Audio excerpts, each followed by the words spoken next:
दोस्तों 5 दिन बाद 2025 ओलंपिया शुरू हो जाएगा और आज हम इस वीडियो में करने वाले हैं क्लासिक फिजिक की प्रिडिक्शन।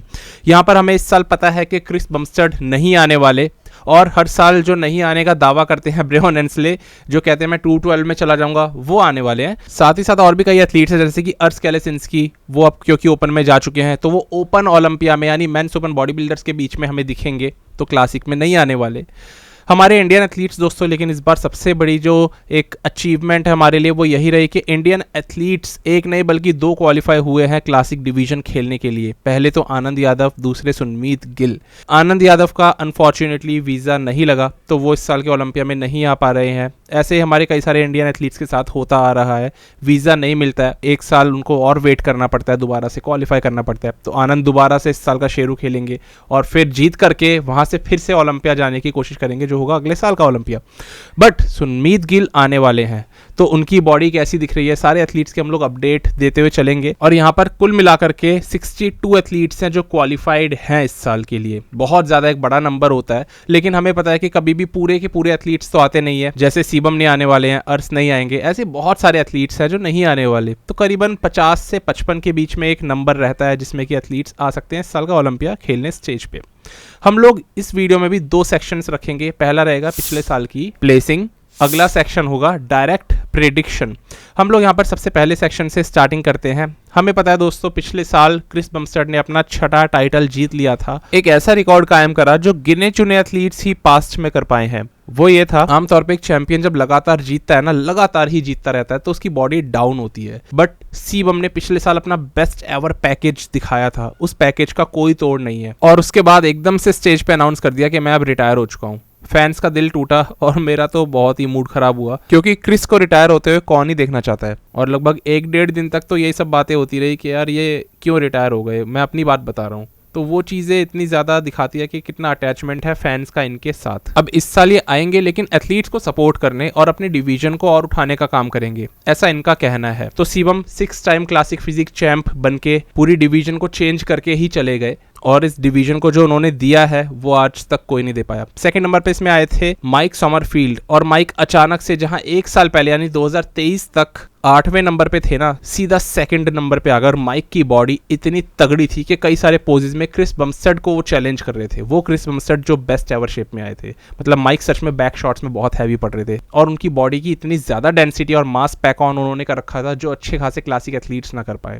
थर्ड नंबर पे आते हैं इसमें अर्श कैलेसिंस्की। बहुत जबरदस्त इनकी फिजिक थी, लेकिन डिवीजन में पूरी तरीके से ग्रो होने के बाद इससे ज्यादा और कोई स्कोप उन पे बचा ही नहीं था कि वो और बेहतर हो पाए। तो शिवम और अर्श का ये लास्ट कॉम्पिटिशन पिछले साल साबित हुआ। दोनों भाइयों ने एक साथ ही डिवीजन छोड़ दी, तो ये काफी अनएक्सपेक्टेड था। रेमोन रोचा 4th नंबर पे चले गए थे, जो कि अगेन वादे कर रहे थे कि वो जीतेंगे क्लासिक फिजिक के इस खिताब को। तो उनकी बॉडी ने इतना पानी छोड़ दिया कि टैनिंग तक बह गई थी। तो ये बहुत ही एक नर्वस कर देने वाली सिचुएशन होती है किसी भी एथलीट के लिए, और बॉडी डेफिनेटली उस तरीके से टाइट और फुल नहीं थी जैसे कि हर साल होती है। 5वें नंबर पे जाते हैं ब्रेवन एंसले। ब्रेवन एक्चुअली में अच्छे दिख रहे थे, बट अब ब्रेवन पिछले 9 सालों से कंपीट करते जा रहे हैं, उनका 10वां साल होगा और हर साल ये क्लेम करते हैं कि मैं ही बनूंगा क्लासिक फिजिक चैंप। फिर हार जाते हैं और उसके बाद ये अनाउंस कर देते हैं कि अब मैं जा रहा हूँ 212 में। 212 में वो माइग्रेट कभी करते नहीं, क्योंकि एक साल में 212 जितना मास और डेंसिटी पुट ऑन करना आसान नहीं है। तो फिर वो अगले साल क्लासिक में उठ करके आ जाते हैं और फिर ये वाला क्लेम का सिलसिला शुरू हो जाता है कि मैं बनूंगा क्लासिक फिजिक चैंप। पर खैर इसमें ब्रेवन 5th थे। 6th नंबर पर आते हैं एक बहुत ही नए एथलीट, और क्या जबरदस्त एथलीट थे, नाम है होजे मैनुअल। ये तो इनका पहला ओलंपिया था, तो इतने ज्यादा शार्प नहीं आए थे, कह लो कि एकदम परफेक्ट पीक नहीं कर पाए थे, पर अब ऐसी फिजिक है कि इस बार आग लगा देंगे। ये 6th पे थे पिछले साल, इस बार की बात भी करेंगे इनकी। माइकल डबुल चले गए 7th पे। 8th पे गए वेस्ले विजर्स, जिनकी सब लोगों को उम्मीदें थी कि वो क्रिस बमस्टेड से लड़ेंगे टाइटल के लिए। वो बहुत तगड़े थे, पूरा साल जबरदस्त, लेकिन ओलंपिया में वेस्ले की शेप उतनी ज्यादा अपीलिंग नहीं लगी जजिस को, लेग्स स्पेशली डाउन साइज्ड थे, तो इसलिए आर्नोल्ड में थे अगर जबरदस्त, तो ओलंपिया में आके हो गए वो पस्त। इनकी आई थी 8th प्लेसिंग, और इस साल अब वेस्ले भी नहीं आने वाले हैं, सीधा अगले साल आएंगे। 13th नंबर पे थे लोगन फ्रैंकलिन। तो ये सारे रिजल्ट्स पिछले साल के थे। अब हम दोस्तों डायरेक्टली इस साल की बात कर लेते हैं, थोड़ी सी हम चैंपियंस की बात करेंगे, उसके बाद हम प्रिडिक्शन पे बढ़ते हैं। ये साल बहुत ही दिलचस्प जा रहा है क्योंकि बहुत तेजी से उभरते हुए एथलीट हैं माइक समरफील्ड, जिनके दावे भरे जा रहे हैं, लोग पहले से ही भरोसा करके बैठे हैं कि वही इस खिताब को जीतेंगे। मिलोस सारसेव ने तो अभी इतनी बड़ी बात बोल दी थी, ये कह दिया था कि माइक जो इस साल खेल रहे हैं, अगर क्रिस बमस्टेड भी इस साल उनके साथ खेल रहे होते ना तो उनको भी भारी पड़ता माइक को हराने के लिए।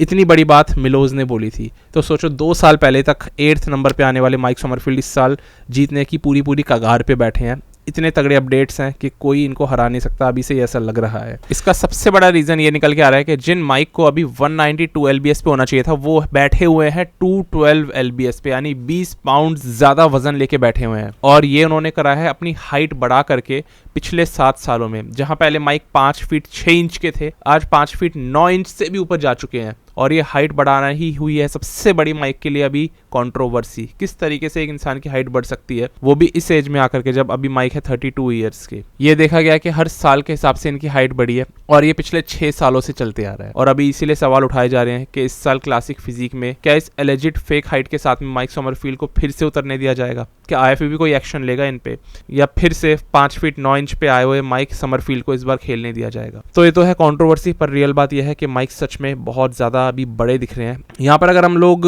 रेमॉन डीनो की बात करें तो रेमॉन और माइक की पूरी एक ऑनलाइन लड़ाई चल रही है। हालांकि माइक तो नहीं करते, बट रेमॉन के फैंस पीछे से जरूर उछल के आते हैं और काफी ज्यादा रेमॉन को सपोर्ट करने के चक्कर में दूसरे एथलीट्स को डाउनग्रेड करने में लगे रहते हैं। तो रेमॉन की बॉडी इस साल काफ़ी बेहतर तो नहीं, लेकिन थोड़ी बहुत बेहतर होती हुई हमें नज़र आई।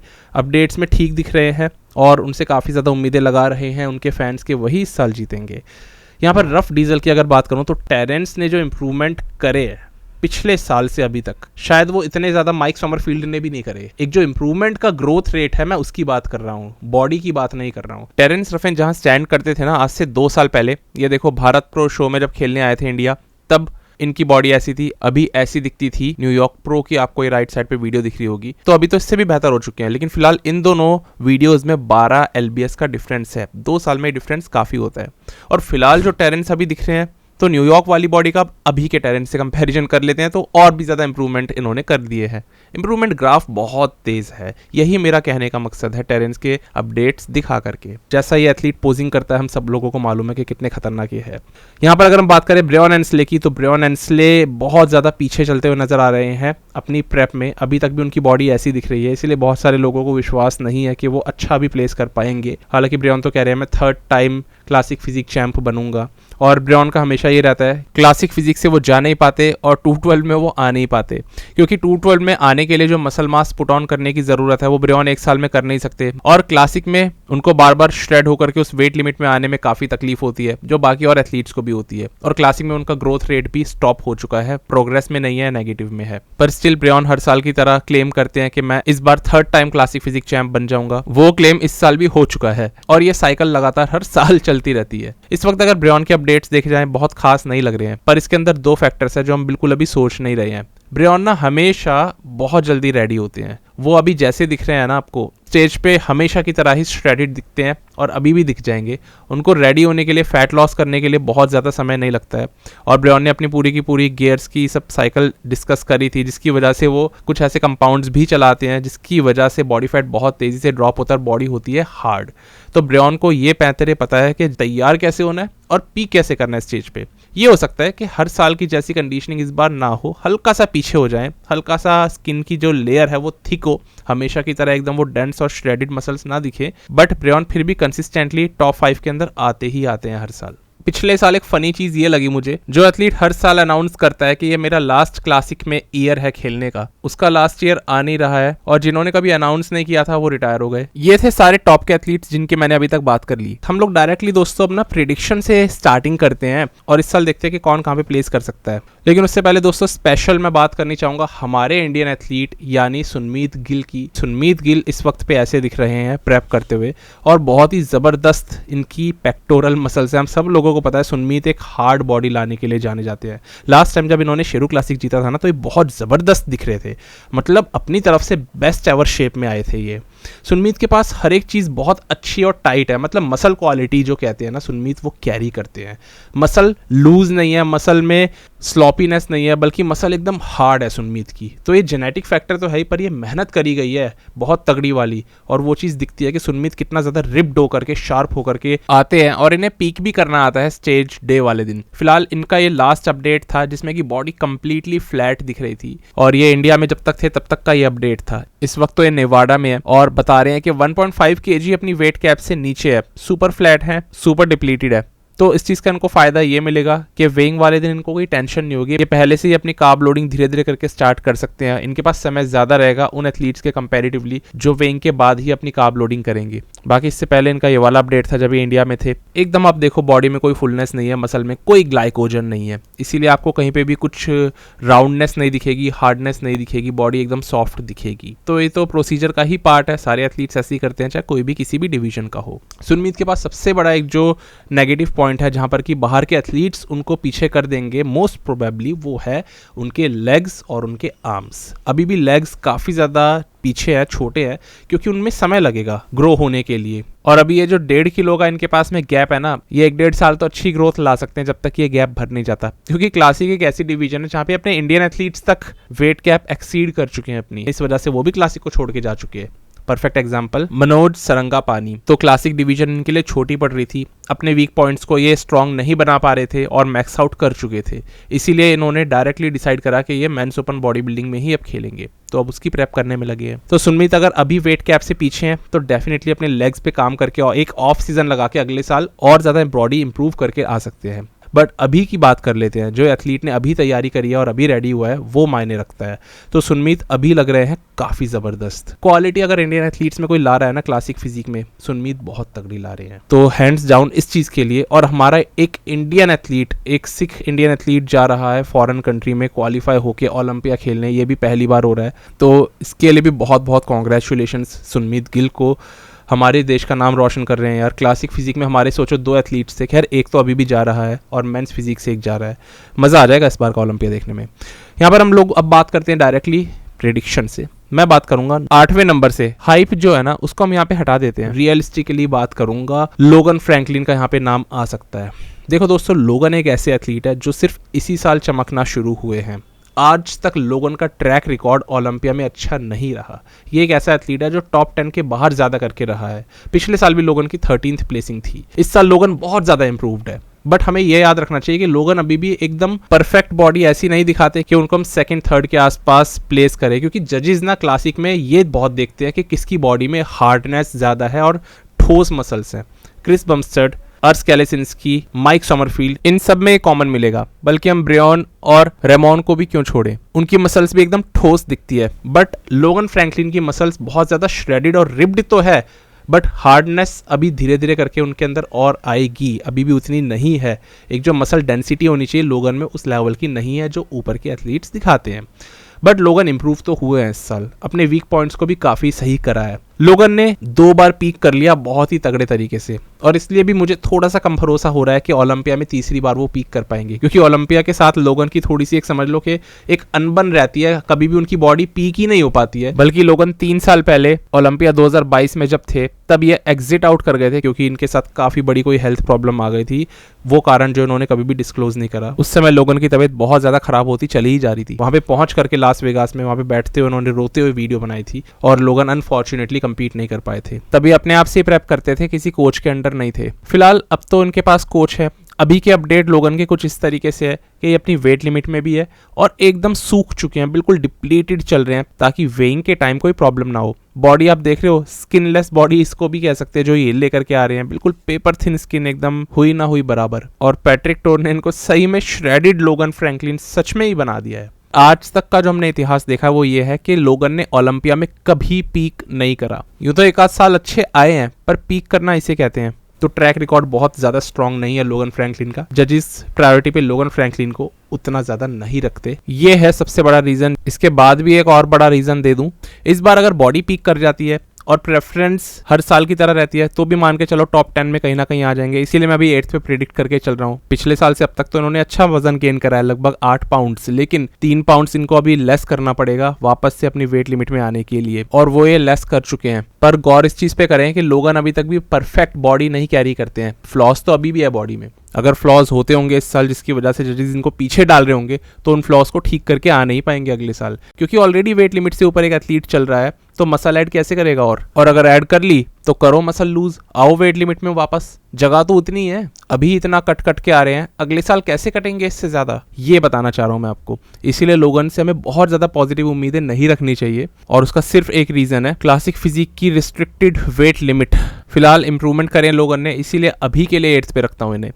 7th की बात करूं, माइकल डबुल आ सकते हैं। सहारा ईगल माइकल डबुल का इस साल ठीक ठाक गया है, लेकिन अभी की जो इनकी ये फिजिक थी, ये बहुत ज्यादा हार्ड और ग्रेनी दिख रही है। माइकल की बॉडी ऐसी रही है जो हमेशा रिब्डनेस दिखाने के लिए जानी जाती रही है, पर पिछले कुछ सालों से माइकल एकदम वो पेपर थिन स्किन भी नहीं दिखाते थे। काफी बार पोजिंग की प्रॉब्लम भी इनके साथ में देखी गई है, बट दुबई प्रो एक ऐसा शो था इस साल जो उन्होंने जीता, और उसके अंदर 3 किलो मसल्स पैक ऑन करी। इनके हिसाब से इनका ये बेस्ट एवर पैकेज था, जिसमें कि इन्होंने फुल फील करा, क्योंकि हमेशा से हमने देखा माइकल की चेस्ट अंदर दबी रहती है, बॉडी में फुलनेस की कमी रहती है, स्ट्रक्चर इनका क्लासिक नहीं है। लेकिन एक चीज अजीब ये लगी कि माइकल ने क्लेम तो करा कि उनकी बेस्ट एवर फिजिक है दुबई में, लेकिन ओवर द टाइम ये भी देखा जा रहा है कि माइकल जो शुरुआत में शार्पनेस दिखाने के लिए जाने जाते थे, अब वो चीज कम दिखती है उनकी फिजिक में। इसलिए नहीं कि वो शार्प नहीं है, इसलिए क्योंकि वो ड्राई इनफ नहीं है। बट अभी के अपडेट्स, दुबई की बात तो हमने कर ली, बट अभी के अपडेट्स इनके और ज्यादा दिखा रहे हैं कि माइकल और फुल हो गए हैं, ज्यादा ग्रेनी दिखने लग गए हैं, इंप्रूवमेंट्स नोटिसेबल है। पर इन्होंने तो ये लिखा है कि मैं डिप्लीटेड हूं,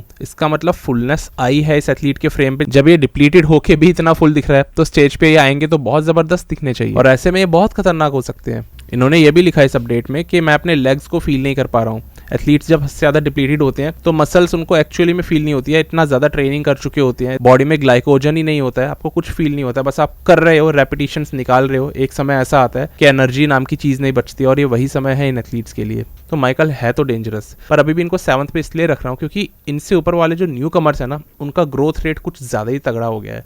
और सबसे बड़ी प्रॉब्लम माइकल के साथ रही है उनके स्ट्रक्चर की। जजिस क्लासिक में मांगते हैं स्ट्रक्चर, जो अब न्यू कमर्स आ रहे हैं ना, वो एक्चुअल क्लासिक स्ट्रक्चर कैरी करते हैं। ऐसे में उनको एडवांटेज हमेशा एक एज जरूर मिलेगी, इसलिए अभी माइकल को मैं 7th पे रख रहा हूँ। 6th नंबर की बात करता हूँ तो मैथ्यू ग्रेगो। दोस्तों मैथ्यू पिछले साल 10th पे आए थे, और इस साल मैथ्यू जिस हिसाब से चमके है ना, परफेक्ट बॉडी तो नहीं लेकिन ज़बरदस्त बॉडी ज़रूर बोलूँगा इसको मैं। वेस्ले विजर्स को इन्होंने हरा दिया था। मैथ्यू लगातार इस बार वेस्ले विजर्स को ही ऐसा समझ लो कि तगड़ा कंपटीशन देते हुए चल रहे थे, और ये सिलसिला आर्नोल्ड क्लासिक से शुरू हुआ था, जब वेस्ले की हाइप एकदम गिरी और मैथ्यू की हाइप एकदम उठ गई। तो मैथ्यू की बॉडी कुछ इस तरीके से है, काफ़ी तगड़ा फ्रेम है, शोल्डर और आर्म्स बहुत ज़बरदस्त है इस एथलीट के। लेग्स कहीं ना कहीं अभी तक पीछे थे, पर अब इंप्रूव हो चुके हैं। ऐसा लग रहा है कि काफ़ी ठीक साइज आ गया इनकी लोअर बॉडी में। ऐसे में एथलीट डेंजरस हो जाता है, जब एथलीट कंप्लीट हो जाता है, पता लग जाता है ना कि एथलीट आ रहा है और जजिस की प्रायोरिटी पे भी चल रहा है। मैथ्यू उन्हीं में से है। अभी के लिए रख तो रहा हूं इनको 6th पे, पर ऐसा लग रहा है कि शायद ये ब्रियन एंसले को भी हरा दे, क्योंकि ये इंप्रूव होते हुए एथलीट है। एंसले कहीं ना कहीं नीचे जाते हुए एथलीट है, बट एंसले की एक जो प्रैक्टिस रही है ना, एक जो एक्सपीरियंस है, वो उनको हमेशा ऊपर रख देता है न्यू कमर्स से। इसलिए अभी भी मैथ्यू को 6th पे रख रहा हूँ। पिछले साल ही इन्होंने डेब्यू किया था, तो इनका ये दूसरा ओलंपिया का साल है। अब हम चलते हैं 5th नंबर पे।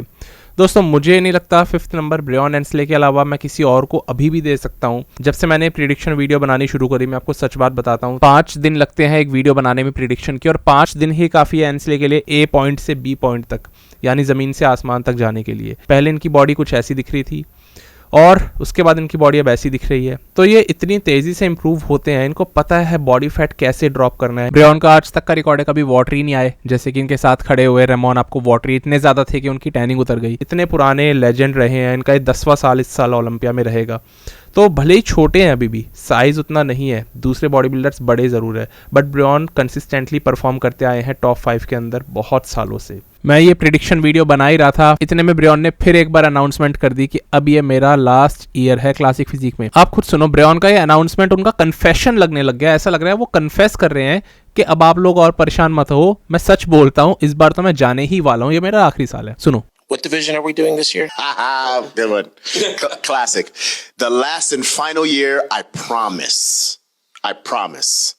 I'll double down on that, I promise. तो ऐसा होता है दोस्तों, और ये एक अनफॉर्चुनेट चीज़ मैं थोड़ी सी बोलूँगा। देखो क्रिस बमस्टेड भी गए हैं क्लासिक से, पर उनके जाने पे उनके फैंस रोए हैं, पर ब्रियॉन एंसले के लिए लोग चाह रहे हैं कि वो चले जाएं। ये फर्क आता इसलिए है, एक एथलीट तो लगातार ग्रो करता चला जा रहा था, वहीं ब्रियॉन एंसले उनका ग्रोथ रेट ही 0 है। मतलब हर साल के हिसाब से कोई प्रोग्रेस हो ही नहीं रही है बॉडी में ना प्लेसिंग में, तो लोग एक जैसी बॉडी देख देख के बोर हो गए हैं। इसलिए अब लोग भी उनको देखने में बहुत ज़्यादा एक्साइटेड नहीं है, इसलिए ब्रियॉन को ऐसे बोलना पड़ रहा है कि मैं प्रॉमिस करता हूँ ये मेरा लास्ट ईयर है। और सामने वाले लोग भी मज़े लेते हैं 212 में या क्लासिक में, क्योंकि इन्होंने ही ये पूरा का पूरा एक खिचड़ी बना दी है। खैर 5th प्लेसिंग इनकी, 4th प्लेसिंग पे हम चलते हैं। मुझे लगता है होजे मैनुअल आ सकते हैं यहाँ पे। होजे के अपडेट्स आपको बता दिए मैंने कितने तगड़े हैं। इस साल के इनके इम्प्रूवमेंट्स नोटिसेबल है। इतना ज़्यादा रिप्ड और शार्प एथलीट आसानी से नहीं देखने के लिए मिलता है। होजे मुझे लगता है आएंगे सेकंड कॉल आउट वाले एथलीट्स के बीच में, क्योंकि इनिशियली क्लासिक में क्या होता है कि एक बड़ा कॉल आउट होता है 7 से 8 बॉडी बिल्डर्स का, उसके बाद जो बिल्कुल टॉप 2 टॉप 3 रहते हैं उनको तो एक कॉल आउट में रखते हैं, फिर 4th नंबर से मान लो 7th 8th तक दूसरे कॉल आउट के बॉडी बिल्डर्स। तो मुझे लगता है होजे कम्पीट करते हुए नजर आएंगे ब्रियॉन एंसले के साथ, मैथ्यू ग्रेगो के साथ, माइकल डा बुल के साथ। मुझे ज़्यादा करके पॉसिबिलिटी ये लगती है कि होजे और मैथ्यू ग्रेगो बीच में खड़े होंगे कहीं ना कहीं सेकंड कॉल आउट में। ये मैं एक प्रिडिक्शन या समझ लो एजम्पशन लेकर के चल रहा हूँ अभी से, क्योंकि लास्ट ईयर भी होजे और ब्रियॉन हमें एक साथ खड़े हुए दिखाई दिए थे, पर तब ब्रियॉन ने इनको हरा दिया था। इस साल मुझे लगता है होजे ब्रियॉन को हरा सकते हैं इम्प्रूवमेंट के कारण। बाकी होजे बोल चुके हैं कि इस बार मैं 2 या 4 किलो ज़्यादा अपना वजन लेकर आऊँगा क्लासिक डिवीजन में।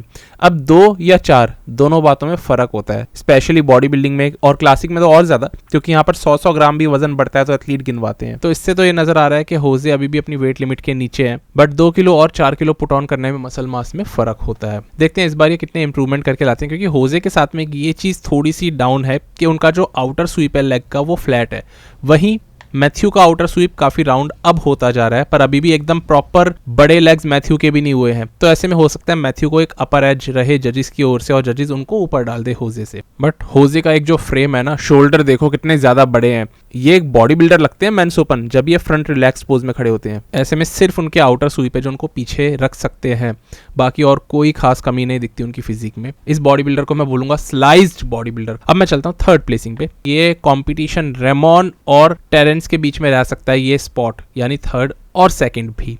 अगर रेमॉन 3rd पे तो टेरेंस 2nd पे आ जाएंगे। रेमॉन की अगर हम बात करें फिजिक की, तो ये अभी बहुत ज़्यादा इंप्रूव्ड नहीं दिख रहे, पर जजेस रेमॉन की फिजिक को फेवर करते हैं। जजेस को यही वी टेपर इनकी पसंद आती है और इसी तरीके का फ्रेम अच्छा लगता है। वहीं अगर रफ की बात करें तो टेरेंस रफेन एक समय पे 2nd आया करते थे क्रिस बमस्टेड के साथ, पर वो एक अलग बॉडी थी। आज कंप्लीटली सिनेरियो डिफरेंट है, बॉडी भी अपग्रेडेड है और अब क्रिस बमस्टेड नहीं है उनके साथ में, अब है माइक समरफील्ड जो बहुत ज़्यादा चौड़े हैं। तो ऐसे में टेरेंस रफेन भी बहुत ज़्यादा चौड़े हुए हैं। एक्चुअल इंप्रूवमेंट तो टेरेंस रफेन ने और माइक समरफील्ड ने ही करे हैं, और इसीलिए मुझे टेरेंस की एक अपर एज दिखती है अगर मैं उनको रेमॉन से कंपेयर करने जाऊं। और एक अच्छे पोजर को हमेशा वैसे भी ऊपर रखना चाहिए। टेरेंस बहुत बेटर पोजर है, रेमॉन को पोजिंग ही नहीं आती है, ये बात आज भी देखी जा सकती है। अजीब तरीके से ही खड़े होते हैं वो। एक चीज़ में रेमॉन ऊपर है उनसे, वो ये कि उनका सेपरेशन टेरेंस से जेनेटिकली बेटर रहा है, पर टेरेंस अब जिस हिसाब से मसल पुट ऑन कर चुके हैं उनका सेपरेशन भी हर जगह काफ़ी अच्छा आ रहा है। और मैं इस विड्थ को इग्नोर नहीं कर सकता, ये शोल्डर कैप और ये लैट्स के बड़े हुए साइज़ को। तो मैं तो यहाँ पे टेरेंस को 2nd पे और रेमॉन को उस हिसाब से 3rd पे रखूंगा। अगर ये रिजल्ट हमारे पास क्लियर है तो हमें ये पता है कि 1st पे कौन आ सकता है, और ये कोई सरप्राइज नहीं है। जैसे हर साल हम क्रिस बमस्टेड को प्रिडिक्ट तो कर दिया करते थे, पर पता था कि ज़रूरत नहीं है करने की, जीतेंगे तो वही। इस साल माइक को देख करके वो फीलिंग आ रही है, बस उनको वेइंग स्केल पे चढ़ा दें और उसके बाद में उनकी फेक हाइट नाप के उनको क्लियरेंस दे दें स्टेज पे चढ़ने की, बस इससे ज़्यादा और क्या चाहिए हमें। मुझे नहीं लगता कि माइक को वही हरा पाएगा। स्पेशली अभी का जो इनका अपडेट आया है, इनका फेस इतना अंदर जा चुका है, इतने अंदर चीक्स हमने इनके कभी नहीं देखे। बिल्कुल ऐसा लग रहा है जैसे कि हम किसी स्कल को देख रहे हैं। ये एथलीट प्रेप में ही कितना आगे चल रहा है बाकी सब एथलीट से, चाहे रेमॉन डिनो हो, चाहे टेरेंस रफेन हो, कोई भी अपकमिंग एथलीट हो, वो पता लग जाता है। ये ऐसा फेस नहीं था इनका कभी भी। पिछले साल भी इतना ज़्यादा डिप्लीटेड नहीं थे, इस बार तो डेथ फेस दिखा चुके हैं। और वो भी आप देखो ना, बियर्ड के ऊपर डेथ फेस दिख रहा है। बहुत अच्छे तरीके से हो सकता है क्रिस बमस्टेड की ये जगह लेने लग जाए, धीरे धीरे करके लोग इनको पसंद करने लग जाए, क्योंकि बॉडी इतनी तगड़ी है। अगर हम माइक समरफील्ड की अब यहाँ बात कर लें, माइक साइज में ही हरा देंगे बाकी सारे एथलीट्स को, और ये बहुत बड़ी बात होगी, क्योंकि माइक ना ऐसी बॉडी ला रहे हैं जो क्लासिक के स्टैंडर्ड्स बदल देगी अगर वो बन गए चैंपियन। देखो क्रिस बमस्टेड ने क्लासिक के स्टैंडर्ड्स को पूरा बदल दिया था। उससे पहले स्टैंडर्ड ब्रियॉन एंसले वाला माना जाता था। क्रिस ने अपना एक स्टैंडर्ड सेट कर दिया था। माइक जो स्टैंडर्ड ला रहे हैं वो क्लासिक नहीं है, बिल्कुल प्योर क्लासिक तो नहीं है। आप अगर हर एक बॉडी पार्ट ब्रेक डाउन करो ना माइक का और उसको कंपेयर कर लो मानो ब्रेओन एंसले से, अर्स कैलेसिंस्की से, रेमॉन डिनो से, इन सबसे ऊपर है माइक। इतना साइज है कि कहीं कहीं पे क्रिस बमस्टेड में भी ना हो, कुछ कुछ जगह पे तो इतना साइज है। इसका सिंपल सा रीजन है क्योंकि माइक एक्स्ट्रा 20 lbs का लेवरेज ले रहे हैं। 20 lbs मसल्स तो दिखेंगी ही दिखेंगी ना, 5 फीट 6 इंच के बॉडी बिल्डर पे 20 lbs मसल्स और हैं, उसकी डेंसिटी का आप कैसे मुकाबला करोगे? तो ऐसे में अगर ये स्टैंडर्ड एक्सेप्ट कर लिया जाता है तो फिर ये बन जाएगा नया स्टैंडर्ड। और ऐसे में जजेस हर साल ये चाहेंगे कि और एथलीट्स भी माइक समरफील्ड की तरह ही और डेंसर आए और बड़े आए। माइक तो ग्रो हो रहे हैं अपनी डिवीजन में, पर मैक्स आउट कर चुके हैं अपनी वेट लिमिट को, और इनकी अभी वेट लिमिट है 212, और लगता है कि अब क्लासिक को इस साल 212 एथलीट लीड करेगा, इसलिए इनकी बॉडी भी उन एथलीट्स जैसी ही दिख रही है। मेरे हिसाब से माइक समरफील्ड इस साल के क्लासिक फिजिक्स चैंपियन बनने वाले हैं। बाकी एक एथलीट अभी भी बच गया है, मैं जानता हूं, जिसको कि मैंने प्रेडिक्ट नहीं करा। आप में से बहुत लोग सोच रहे होंगे मैंने सुनमीत गिल को कहीं पे भी प्लेस क्यों नहीं करा है। ये उनका सबसे पहला ओलंपिया रहने वाला है, और पहले ओलंपिया में हर एक एथलीट एक्सपीरियंस लेने के लिए खेलता है। अलग अलग एथलीट्स के साथ खड़े होंगे, क्या पता कई सारे एथलीट्स के साथ इनका मिलने का अपना ड्रीम भी होगा, जरूर होता है हर एक एथलीट का स्टेज शेयर करने का। क्या पता जब न्यूमेरिकल ऑर्डर में सारे एथलीट्स को बुलाते हैं तो ये ब्रेओन एंसले के साथ या माइक समरफील्ड या रेमॉन डिनो के साथ आ जाएं। ये चीज़ें ज़्यादा इनके लिए मैटर करेगी, वहाँ पर कैसे लगते हैं in comparison to other athletes, उस चीज़ का एक्सपीरियंस लेकर के ये इंडिया आएंगे, तो आई थिंक तब ये इम्प्रूव अगले साल और करेंगे। और अभी वहाँ पर जा करके आप सिर्फ एक चीज़ कर सकते हो, हैव फन। बाहर के फॉरेन कंट्री के एथलीट्स तो यही कहते हैं, कम से कम वहाँ के कोचेस भी यही कहते हैं। अगर आपकी तैयारी पे आपको पूरा यकीन है, जितना आप कर सकते थे आप मैक्सिमम चल रहे हो, तो जाओ और मज़े करो। उनके लिए मैं तो यही वाली चीज़ बोल सकता हूँ, बिकॉज हमें भी पता है अभी सुनमीत गिल की एक लर्निंग वाली स्टेज है जब हम बाहर के एथलीट से उनका कंपैरिजन करते हैं। तो अभी बहुत सारी चीज़ें हैं जो उनको इस साल सीखने को मिलेंगी, तो इसीलिए स्टेज पे जाओ, अपने बढ़िया तरीके से पोजिंग ये करेंगे, वो सारी चीज़ें करेंगे, इंडिया को रिप्रेजेंट करेंगे, हमारी देश का नाम रोशन करेंगे, तो ये चीज़ें ज़्यादा मायने रखेंगी। इसलिए इनको मैं अभी कहीं प्रेडिक्ट नहीं कर रहा हूँ। बाकी और सारे एथलीट्स को मैंने प्रेडिक्ट कर दिया, आप लोग भी अब अपनी प्रेडिक्शन लिख डालो। इसके बाद आएगी दोस्तों मेंस फिजिक डिवीजन की वीडियो, उनकी भी प्रेडिक्शन करूंगा। बाकी आज की वीडियो को इतना ही रखते हैं। आप बताना इस साल का क्लासिक फिजिक चैंप आपके हिसाब से कौन बन सकता है, कमेंट्स पढ़ूंगा मैं सबके। बस मिलते हैं जल्दी एक नई वीडियो में, तब तक के लिए स्टे ट्यून्ड, गुड बाय, शुक्रिया।